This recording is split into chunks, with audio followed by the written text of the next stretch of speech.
Chapter 15. A Study of the Heart. 1. About a week into the new year, I was walking out of Towers with my tux in one hand and looking at my phone in the other. "Whoa!" I barked, almost walking into a youngster. "Excuse me."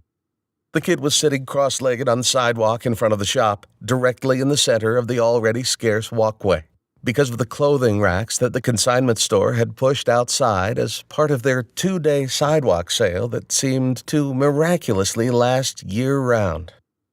He was playing with an old Etch-a-Sketch, and he wore a dirty yellow striped polo shirt and swim shorts. No shoes. He didn't even look up. I repeated, "Excuse me," politely but firmly, with as sweet a tone as I could gather. The 5 or 6-year-old didn't even flinch from his art project. "Fine," I said, rolling my eyes, looking back at the shop owners through their propped-open doors, assuming he was their kid. I stepped off the curb, walking between the parked cars. Then, stepping from between the cars, Peter nearly takes me out with his. The sudden sound of brakes gave me quite a jolt. "Finn," he woofed. "What the hell, man?" "Sorry. Hey, man, let's talk. Can we talk?" "Okay, shoot. I guess so, but I just got a second." I had 15 minutes to burn, but wasn't much in the mood for Peter. I could barely stand to look at him since everything exploded between him and Sandy.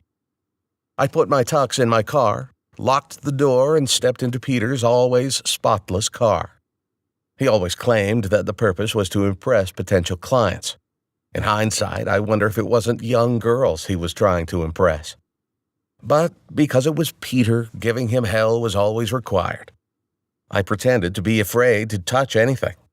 I eased my way into the car as if I feared what diseases I might contract if I touched some of the filth scattered about. "You are such an asshole, Finnegan, even when you don't say anything."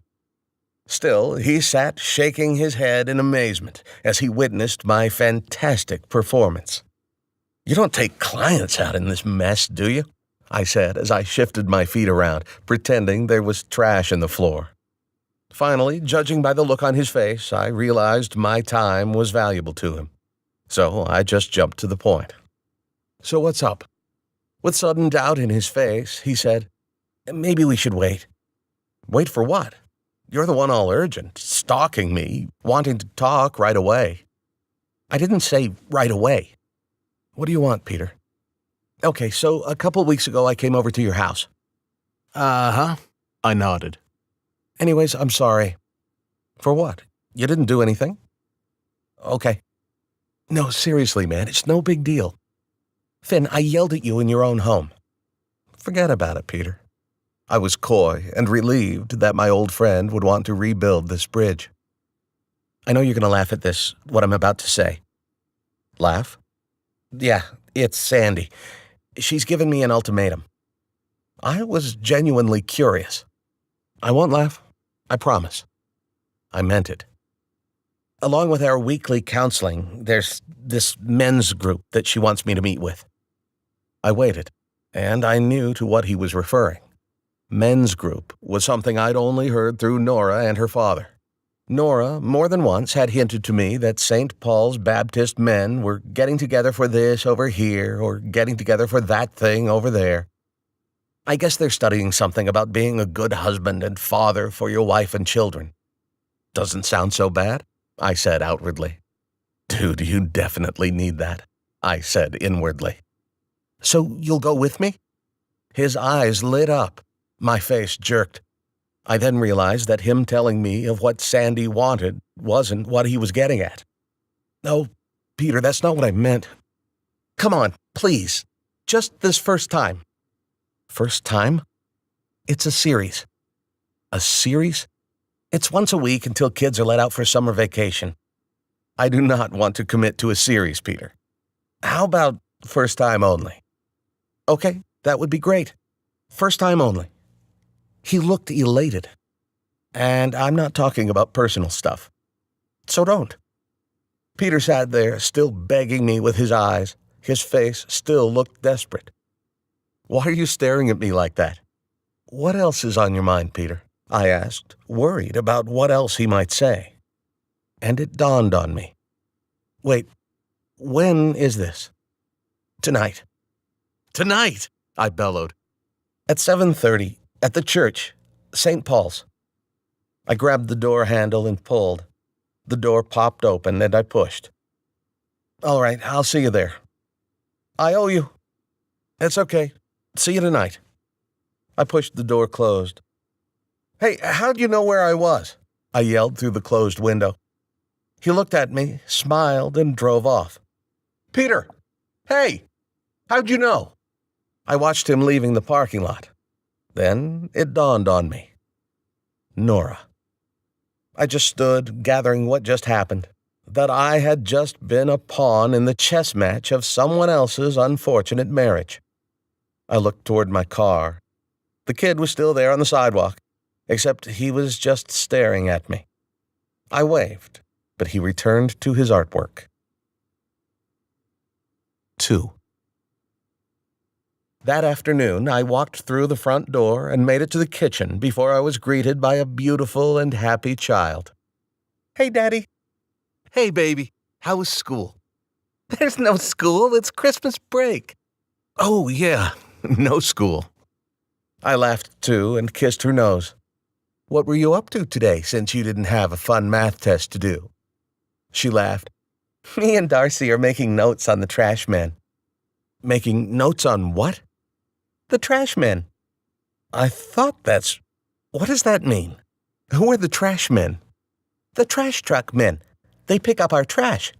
She tilted her head with an intelligent and, I think, sympathetic look. Her eyebrows lifted as she waited for my affirmative reply. I just stood there. This conversation wasn't normal.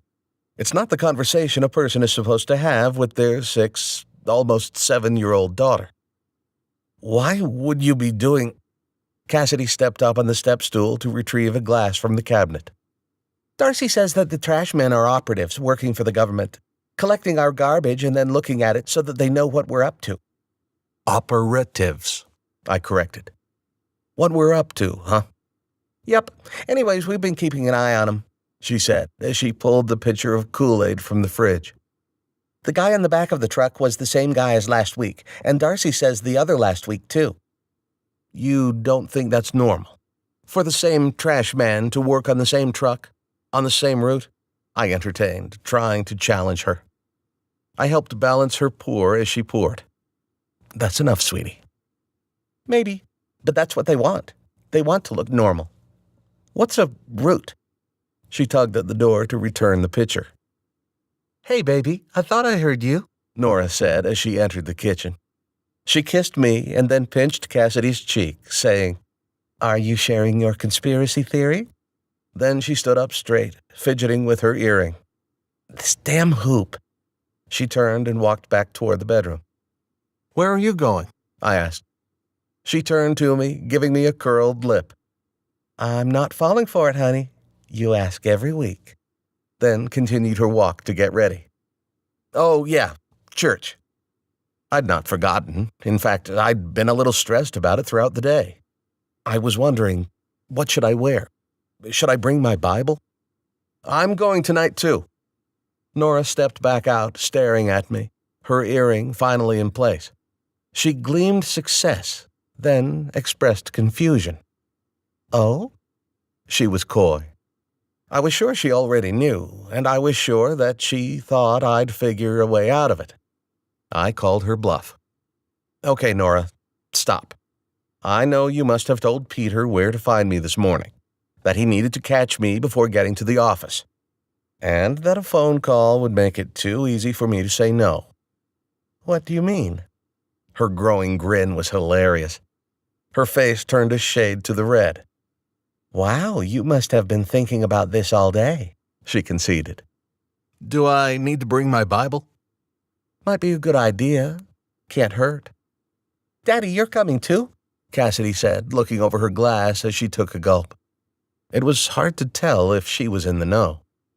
I squinted and replied, Yeah, but I'll be with Peter in the men's group, sweetie. Yay! She ran over to me and hugged my waist, pressing her face into my shirt. Nora's eyebrow raised. I didn't know I was such a heathen. She's just excited. Okay. I pressed her away, kissed her on the head.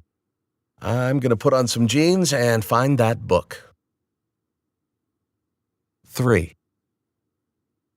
Nostalgia set in as I sat on the floor of the dusty attic, shuffling through the old footlocker.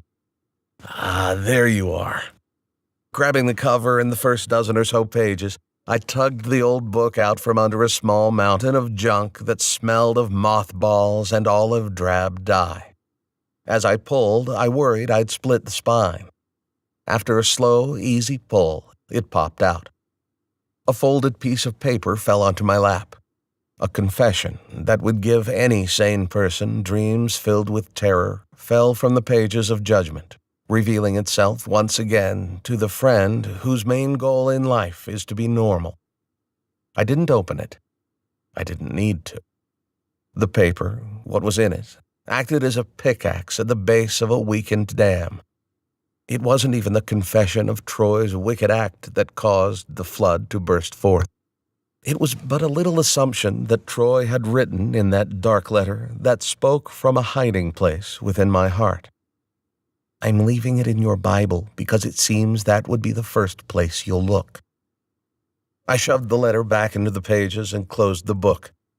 As I closed the footlocker, I said, I need to get another Bible. I knew, technically, all I needed to do is toss the note. Maybe burn it. Daddy, come on, I heard from down below.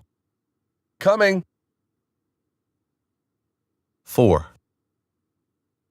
Psalm 34, 12 through 15, the chubby man with pockmarks said with reverence. I was already on the contents page, anticipating the search. With my index finger, I found the Psalms. I turned, then navigated to the chapter and verse. Otis reached over to help Peter locate the passage. Verse 12.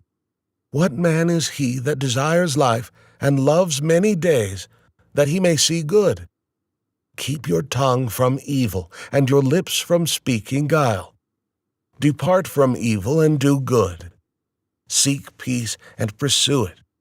The eyes of the Lord are upon the righteous, and his ears are open unto their cry.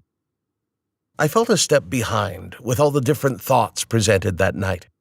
Most of them submitted by the power of the Spirit of God, perhaps. I didn't know. Part of the problem, I think, was that many of their thoughts distracted me, carrying me back to the deserts of Kuwait and Saudi Arabia, which were mostly a state of confusion, then and now, regarding the Bible. My past had become very real that night, in that air-conditioned cube of a room. I could almost feel the sand blasting against my face, the sting as I'd trudge a half-mile from the block building which housed our ancient and very large computers to my quarters. I'd enter our weathered tent, and out of boredom and curiosity, through a string of endless days and nights, I'd read until my eyes were tired, until it put me into a desert slumber. The study that night, led by the man with the pockmarked face, gave me the familiar summation I'd had in the desert, that it was an impossibility to meet God's standards, that it was an impossibility to be righteous in His eyes. Let's pray, is what I heard. I sensed the men shifting their positions. I glanced up. Everyone's heads were down, even Peter's. Otis slipped out of his chair and sat on the floor in the corner behind the chairs facing me, on the old linoleum next to a dustpan and a broom. It was then, on that day, not before, that I remembered of whom Otis reminded me. In my mind's eye, as clear as that Atlanta morning, I could see my old friend forming his hand into a pistol. Pah! I bowed my head, reluctantly pulling my eyes away from Otis. I closed them. I clasped my hands over the old and mostly untouched pages. My stomach turned. I thought I'd be sick. As much as I can remember, I cannot recall the contents of that prayer. My mind was on its own, wondering upon the text from the Psalms as where it had gone. then interrupted by the murmur of supplication in the background. I looked at the text again. His ears are open unto their cry. As it rested in the front of my thought, I desired something I'd never desired before: to know God. I doubt in the way you imagine, especially if you're a religious person, but rather details. Like, what does he do with his time? Where would he walk if he could? If he does know me, does he even like me? In heaven, assuming I reside there, will I know him? Maybe dine with him? I don't know when or at what point I'd moved from a position with my elbows on my Bible to placing my hands on either side of it to hold it open. I pressed the pages of the book together with my right thumb and index finger to keep the handwritten secret from falling out onto the floor. And it wasn't a dream giving me the screams of Troy's sin. It was while I sat in distracted meditation. Meditation that was meant for something holy, a tabernacle with God. Instead of something good or experiencing something godly, I heard, "Stop! No, please!" The girl would scream. My thumbnail had turned bright red with a white crescent moon accent as I pressed into the text. Depart from evil. Do good, I thought. What is good? The scene had turned into screams, to silence, except for the sound of slowly swinging rope. The girl I didn't know. My friend, gone. What was I to do? Was all this my fault? Was it my own heart? I'm not sure how much time had passed. Otis had already returned to his chair. Then my eyes were fixed on Peter. He had raised his hand. I panned the room to see everyone, about a dozen men, looking at him. "Peter?" Pockmark said, nodding. Can I go to the restroom?" "Yeah, of course. No need to ask." Pockmark looked over at me, too, that I'd know. A couple of the men gently chuckled. I looked around, slightly embarrassed by Peter's question. As Peter quietly opened the heavy door, Pockmark said, "So let's turn to 1 Peter. He opened his Bible. "Sorry?" Peter said, poking his head back through the door. I lifted my Bible up that Peter would see that he was referencing our study. "Oh, sorry." He ducked out. 1 Peter chapter 3. Peter writes, referencing this psalm and words from Isaiah. He writes, starting in verse 10. Contents. 1 Peter, page 1290. I flipped to it while waiting on the others. They'd shift pages back and forth. "It's right after James," someone said. Directly behind Pockmark, pinned neatly in the lower left corner of a corkboard, was a flyer. It read, Jesus, the giver of gifts, the true story of Christmas. The image was Santa Claus on his knees, praying. "Huh," I said under my breath. A few of the others, including Pockmark, paused at my sound, but continued after I gave a clenched teeth grin of apology. As our teacher continued to talk, teaching from the new passage, I read on my own, on the opposite page. For it is better, if it is the will of God, to suffer for doing good than for doing evil. Even though at that time I was keenly aware of my wickedness, I thought of my dead friend, the suffering he must have endured for committing his evil of evils, and the suffering he may still be enduring. I read, For Christ also suffered once for sins, the just for the unjust, that he might bring us to God, being put to death in the flesh, but made alive by the Spirit. Would Troy have experienced life by the Spirit? I continued, by whom also he went and preached to the spirits in prison, who once were disobedient. Finnegan? I snapped with a hard blink. Oh, sorry. What? Are you wanting to say something? Oh, no, sorry. Had I been talking out loud? I thought. I do that too, a comforting voice said amongst the men. Gets me in trouble with the missus. A few others chuckled at him as he purposefully took the focus off of me, for which I was thankful. 5. Our meeting that night was much less formal than I imagined it would be. The men were funny about life.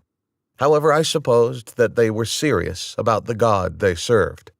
The things that have come to pass have confirmed this to be so. I looked around for Gills.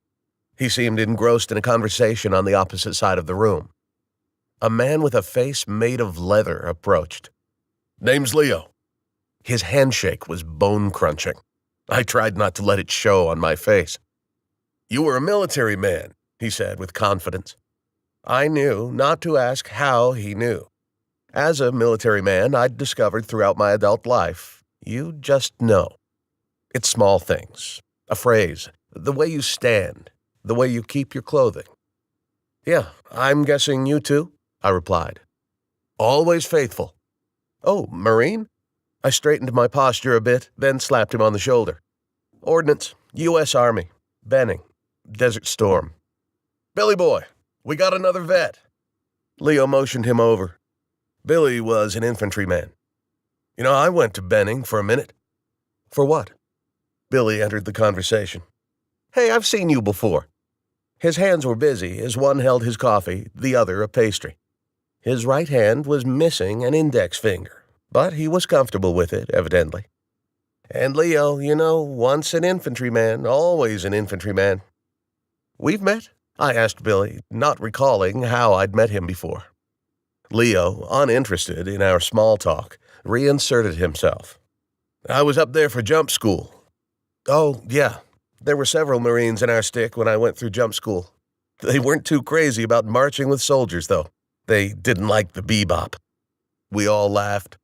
Leo quickly changed our conversation once he realized a couple of the fellows hovering didn't understand our military references. So, fellas, what'd you think of the study tonight? The two responded with a duet of, "It was great," and "Loved it." Are you Leo? The tall one quivered. Yep, that's me. What can I do for you? They stepped to the side. Their conversation was hushed and solemn. I assumed it was spiritual in nature, as the tall one expressed an attitude of trust in him. Leo gave off an impression to me right away that he was selfless, a leader. So, Finnegan, what do you do for a living?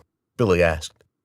I was familiar with the disinterest people had with my job description, but regardless, I answered him.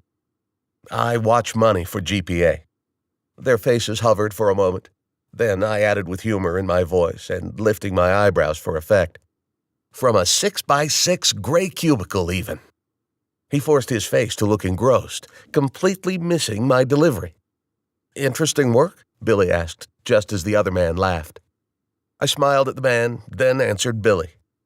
It is to me. The laughing man walked away without excusing himself. What about you? I asked, deferring the focus. I deliver packages for God's glory. Sorry? I'm a parcel delivery man for Island Parcel Service 8 months out of the year. Oh, okay. Cool. What about the other 4? Well, that all depends. It's always mission work. Sometimes there will be short-term missions. My wife and kids usually will go on those with me. 4 to 10 days usually, and usually not too risky. Risky? He'd caught my attention. I took a sip of the most delicious coffee I'd ever had.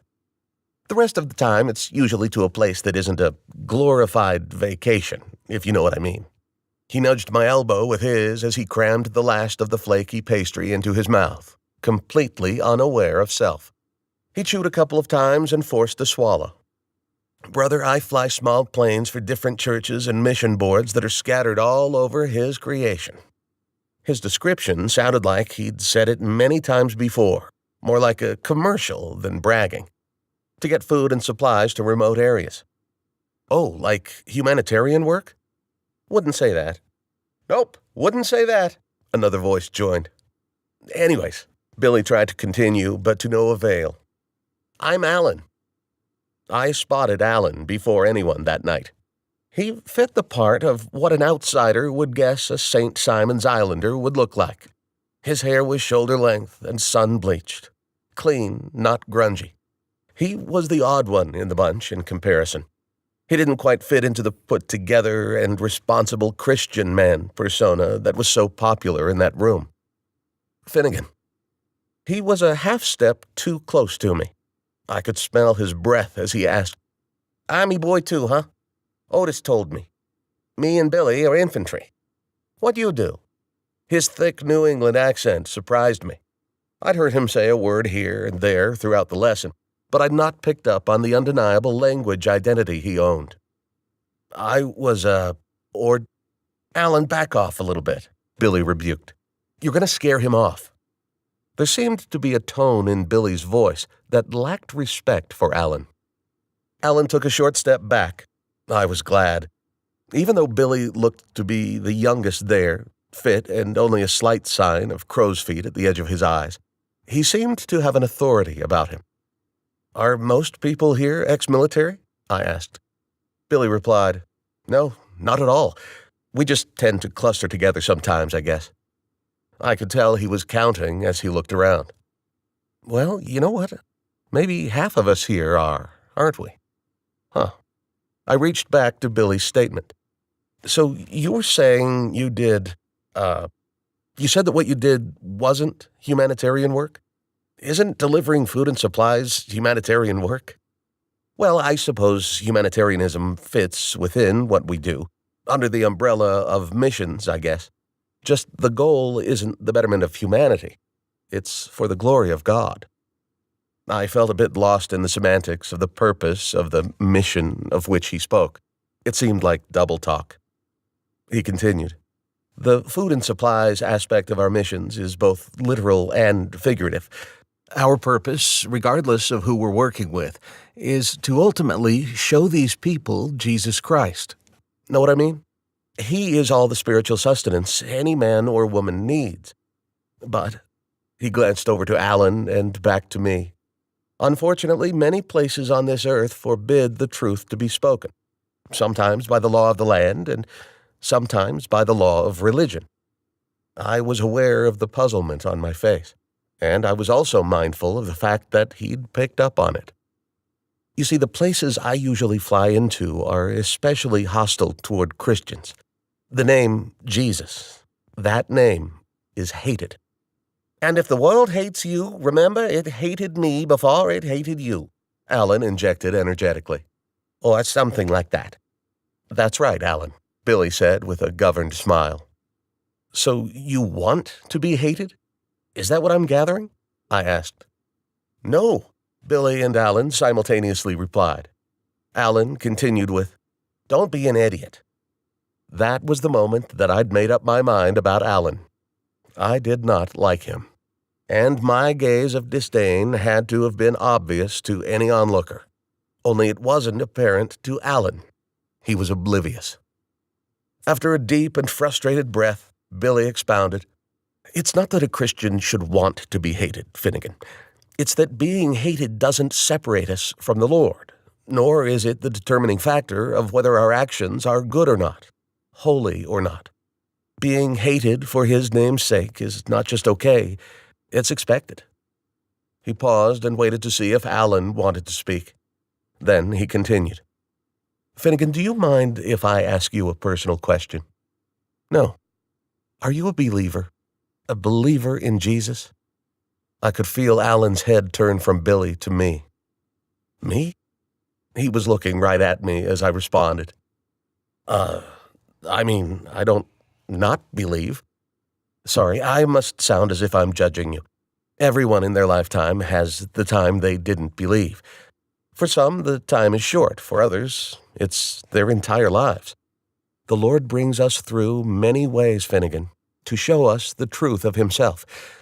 For me, it was my dad who led me to the Lord after church. I own a boat storage facility on Fancy Bluff," Alan added. "I was lifting a boat out of the water when one of my customers was going on and on about Jesus and getting saved and all that." He waved his arms in the air, sloshing coffee to stress his point. "Dominic, over there," Billy motioned. "The black fellow?" Yeah, he was here on St. Simon's after serving 12 years. 13 years, Alan interrupted proudly. You just can't help yourself, can you? Billy shot. What? The clueless Alan replied. Billy bellowed, Hey, Dominic, how long were you in the Jamaican army? 12 years, brother. Alan just shrugged his shoulders without a care while Billy raised an eyebrow to him, then turned to me. Dominic was 12 years with the Jamaican Defense Force. The man saw a lot of things. Things that one might think would be the causing factors for a JDF soldier to come to the saving grace of our Lord. More military, I noted. Yeah, I guess there are a lot of us here. Billy looked around the large room from small group to small group. Anyways, a hurricane took his entire family except for him and his wife. He found his son and daughter and mother and father, all of them, as he was on disaster relief detail. So, years later, he's here in the U.S., on St. Simon's. His wife got sick. I can't remember of what. She passed away. Lung cancer, Alan said, wiping glaze from his mouth. Are you sure? I cracked. My feeling of satisfaction for the jab at Alan was followed by embarrassment from the terrible timing. Sorry, that was stupid. Alan reached for another pastry. He chuckled at my poor timing. Billy continued after a sympathetic tilt of the head. Sometime later, walking by the lighthouse just a few blocks from here, he runs into a preacher out there standing on the sidewalk. You've probably seen him. Dominic was listening to this guy crying out the gospel, waving his Bible around in the air. A storm was coming in, the wind was blowing, but the preacher stood and preached. Dominic stood alone, no one else around, a broken man. Everything in his life was gone. He tried hard to fill in the gap with hard work, but he found that all the hard work was only vanity. And he discovered on that day that through Jesus, believing on him, that salvation had come. He got saved. Alan startled me as he obnoxiously slapped a sticky hand on my clean shirt. He got saved. Nora had used this phrase with me on several occasions as she'd tell stories about church. It seemed self-explanatory. Was that guy out by the lighthouse named Newton? You know him? Billy asked, surprised. No, not really, no. I see him a couple times a week, getting coffee at the gas station. He seems nice, I guess, when he's not screaming. I went to school with him when we first moved down here, Alan said. He ended up going to Frederica Private School. Nora and I have looked at that school for our daughter. Expensive. He was very smart. He's just a little radical for me.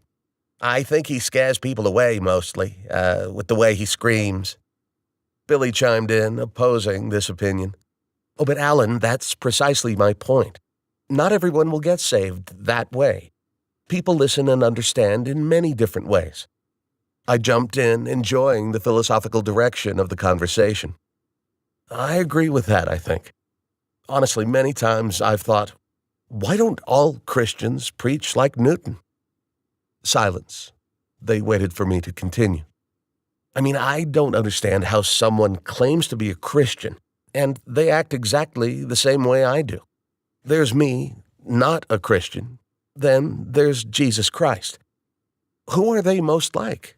The Christian, I mean. Me or Jesus? The answer, in my opinion, is that most Christians are like me. Just the same. Silence still. I was aware that I sounded like I was judging my small audience. The irony was grand. Am I wrong? Alan looked at Billy. Billy said with a smirk out of the side of his mouth. No, I think you're right. Put your money where your mouth is. He smiled. You'd be a good preacher, Finnegan. Alan laughed. Peter walked up. Hey, what's up, Finnegan?